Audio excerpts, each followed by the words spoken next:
Hello दोस्तों, उम्मीद करता हूँ आप लोगों को ये वीडियो पसंद आएगी और कुछ ऐसे भी होंगे जिनको ये वीडियो पसंद नहीं आएगी बिकॉज़ इट्स लिटिल लॉन्ग।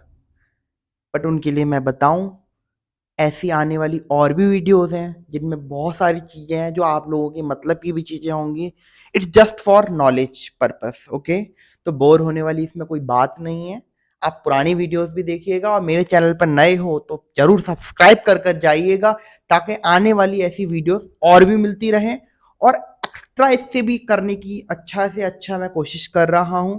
मेरे बहुत सारे कॉन्सेप्ट पे वर्क चल रहा है। मैं आपको आने वाले वर्क में काफ़ी सारी चीज़ें नई देने की कोशिश करूँगा और अपना बेस्ट पूरा करने की हर बार कोशिश करूँगा। धन्यवाद।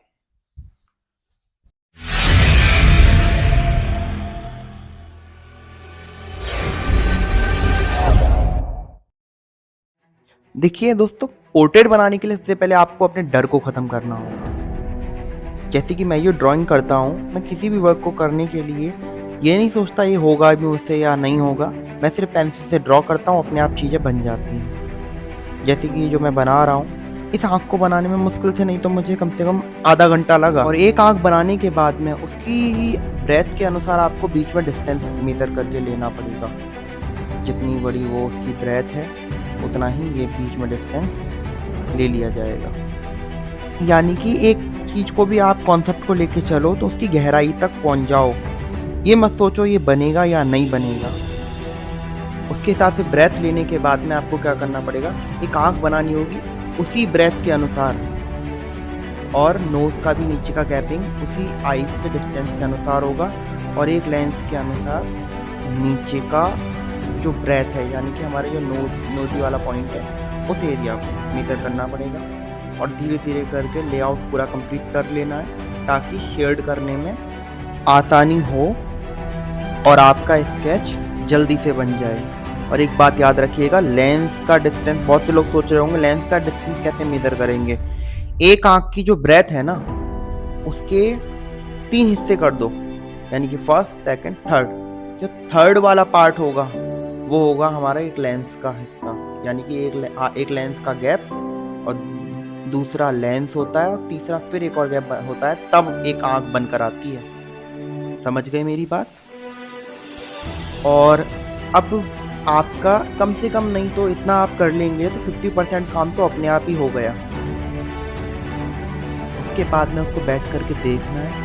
ये नहीं सोचना कि अब आगे बढ़ना है, उसमें डिटेलिंग डालने की कोशिश करनी है, जैसे मैंने लिप्स में डाली है ये, टीथ वगैरह जो ड्रॉ किए हैं। उसके बाद आपका लंच टाइम, यानी कि कुछ खाइए, पीजिए और थोड़ा रेस्ट लीजिए, ब्रेक लीजिए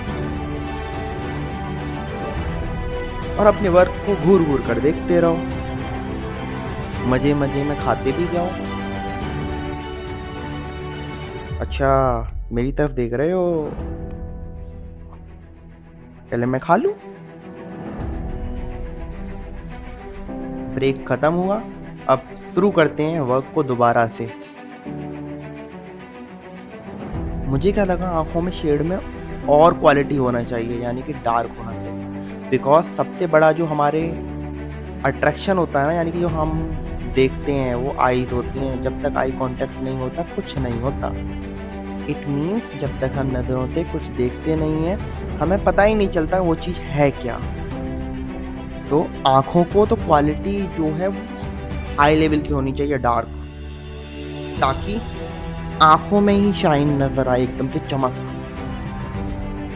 उसके बाद आईब्रो भी है, बिकॉज़ आईब्रो का एक-एक बाल निकालना है। बहुत से लोग इस चीज़ को लेकर के थोड़ा डल महसूस करते हैं। वो क्या करते हैं, इसको काफ़ी शेड एकदम से एक-एक बाल निकालने की कोशिश नहीं करते। वो इसकी बाउंड्री कर देते हैं एकदम से और बस सोच लेते हैं और उसमें शेडिंग भर देते हैं, लेकिन नहीं, एक-एक बाल निकालना होगा आपको।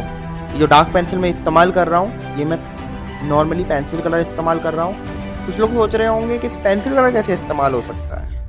अरे शेड को रफ कर दो ना, पेंसिल कलर है, चारकोल है, बहुत सारी चीज़ें हैं ऐसी जिसको आप एक्स्ट्रा डार्क के तौर पर उसको यूज़ कर सकते हो अपने ग्रेफाइट के साथ में। लेकिन ग्रेफाइट के ऊपर मर्ज करोगे तो वो मर्जिंग नहीं होगा, बहुत से कलर मर्ज नहीं होते हैं। तो आपको क्या करना होगा, उसकी उस पेंसिल को ऑलरेडी ही पहले से ही आपको लाइट प्रेशर के साथ में चलाना है, ताकि आप किसी भी शेड को उस पर इजीली मर्ज कर सको, ताकि पहले वाले शेड को रफ करके लाइट करके उसके बाद में आप दूसरा पेंसिल कलर या कुछ भी चलाओगे ना तो अपने आप चलेगा इजीली। और जो मैकेनिकल पेंसिल है उससे डिटेलिंग करनी है, जैसे छोटी छोटी चीज़ें हैं दांतों के अंदर या फिर आँखों के भी अंदर हम इस्तेमाल कर सकते हैं, कहीं पर भी जहाँ आपको अच्छा लगे। और एक एक टेक्सचर निकल कर आता है, आप दांतों को देख ही रहे होगे, बिल्कुल फाइन वर्क आ रहा है और बहुत इजीली चल रही है पेंसिल, कोई कॉम्प्लिकेटेड नहीं है, ऐसा नहीं है, टेंशन लेने वाली बात नहीं है, आप बहुत मज़े के साथ में काम कर सकते हैं। बस मेरी बात को याद रखना, पुरानी जो एक मैंने बेसिक स्ट्रक्चर सिखाया था पेंसिल का, उस वीडियो को ज़रूर देखिएगा, पेंसिल वाली। उसमें मैंने दिखाया है कि बिगिनर को कैसे स्टार्टिंग करनी है अपने वर्क में। उसमें मैंने पेंसिल कौन सा पेंसिल कलर हर तरीके के टेक्सचर के बारे में समझाया है। अभी वाटर कलर पर मैं आया नहीं हूँ, अगले धीरे धीरे करके वो भी चीज़ें सिखाई जाएंगी, लेकिन पहले वो चीज़ समझ लो और उसके बाद में अब ये है पोर्ट्रेट के लिए। सिर्फ जो लोग पोर्ट्रेट लवर हैं वो सोचते हैं कि पोर्ट्रेट बन भी पाएगा या नहीं बन पाएगा, या बिगिनर्स हैं जो लोग तैयारी कर रहे हैं। देखिए सीढ़ियाँ हैं अपनी जगह पर, लेकिन लिफ्ट का भी अपने आप में एक महत्व है आज के टाइम में। आजकल सीढ़ियों से कोई नहीं चलना पसंद करता, छोटी मोटी जगहों के लिए सीढ़ियाँ चलती हैं, लाइक स्कूल वगैरह कुछ भी, लेकिन ऊंची इमारतों के लिए हमेशा लिफ्ट की ज़रूरत पड़ती है। तो कहने का मतलब है पोर्ट्रेट है लिफ्ट। अगर आपको पोर्ट्रेट बनाना आता है तो आपको सब कुछ आ जाएगा इजीली, और आपको अगर बेसिक आती है चीज़ें तो पोर्ट्रेट में हमेशा डेंजर रहता है, डर लगता है कि बन भी पाएगा मुझसे या नहीं। अगर आप एक आर्टिस्ट हैं तो आपके लिए पोर्ट्रेट का होना ज़रूरी है। हर कोई डिमांड करता है क्या आप चेहरा बना सकते हो, मेरा बना के दिखाओ, लेकिन वो चीज़ें समझनी होंगी। अगर उसके लिए भी आप लोग सीखना चाहते हैं तो मैं हूँ आपके साथ में हमेशा। बाकी क्लासेस भी कराते हैं हम, पढ़िएगा, मौका लगे तो कभी अलीगढ़ आइएगा हमसे मिलने, और अलीगढ़ में ही है तो क्लास पर ज़रूर आइएगा, विजिट ज़रूर करना, ताकि और भी चीज़ें आपको देखने के लिए और समझाने के लिए मैं यहाँ पर ही बैठा हूँ। शेडिंग को इम्प्रूव करने के लिए आपको ब्लेंडर्स का सहारा लेना पड़ेगा, यानी कि मार्केट में अवेलेबल है पेपर ब्लेंडर्स आते हैं, उसकी सपोर्ट से आप इजीली शेड कर सकते हो किसी भी चीज़ में। आपकी फिंगर्स में दर्द हो जाएगा अगर आप फिंगर से वर्क करेंगे, ईयरबड का इस्तेमाल करेंगे तो कॉटन हमेशा ख़राब हो जाती है। मैं बस आपसे कहना चाहता हूँ कि आप पेपर ब्लेंडर का ही यूज़ करो ज़्यादा।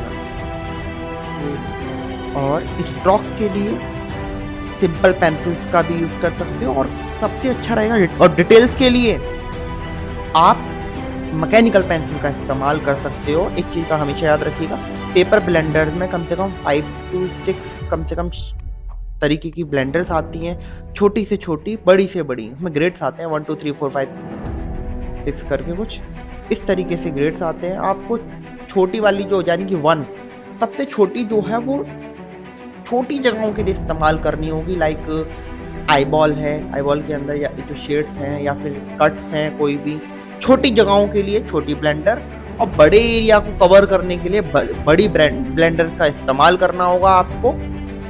अक्सर ये कंफ्यूजन रहता है सभी बिगिनर्स के दिमाग में कि अरे मैं ये वाली ब्लेंडर इस्तेमाल करूँ, ये वाली ब्लेंडर। हमेशा मुझसे भी पूछते हैं स्टूडेंट कि अरे सर ये वाली ब्लेंडर इस्तेमाल करनी चाहिए, यहाँ पर कौन सी करूँ, यहाँ पर कौन सी करूँ।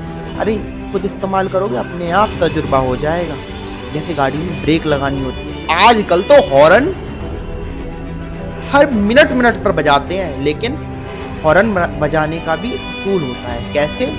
मोड है, जहाँ टर्निंग पॉइंट है वहाँ पर एक बार हॉर्न बजाना चाहिए, वो थोड़ा सा किसी को सर दर्द ना हो। और गाड़ी चलाते हैं तो गाड़ी चलाते वक्त भी रास्ते में जहाँ रिक्वायरमेंट है वहाँ पर हॉर्न बजाना चाहिए। लोग तो खाली रोड पर भी हॉर्न बजाए चले जाते हैं। तो हमेशा याद रखिए, पहला शेड फिलअप होगी उसके अंदर, उसके बाद में अदर चीज़ों से हेल्प ले सकते हैं, लाइक पेपर ब्लेंडर या इरेजर, किसी भी प्रकार की इरेजर। उसके बाद में पहले आपको वर्क करना है, ओके?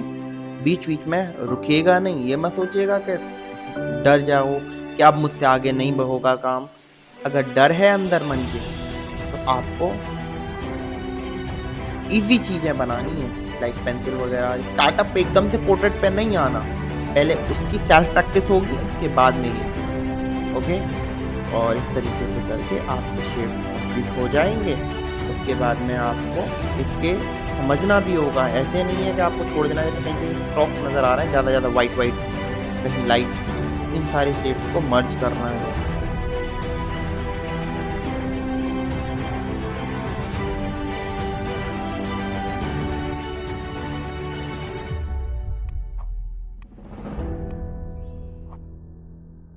रुको रुको रुको रुको, अभी जाइएगा नहीं।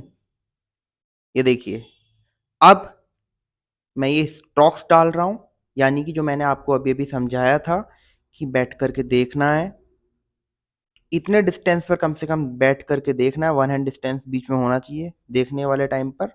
और उसके अंदर अगर रिक्वायरमेंट है कि शेड्स ज़्यादा हो रहे हैं, लाइक ज़्यादा शेड हो चुका है कहीं कहीं, तो वहाँ पर सिंपल इरेजर से रफ करना है। और अगर स्ट्रोक्स डालने हैं तो आप किसी अदर इरेजर का भी इस्तेमाल कर सकते हैं। लाइक मैं भी मार्स इरेजर से भी थोड़ा बहुत टेक्सचर डालने की कोशिश करूँगा।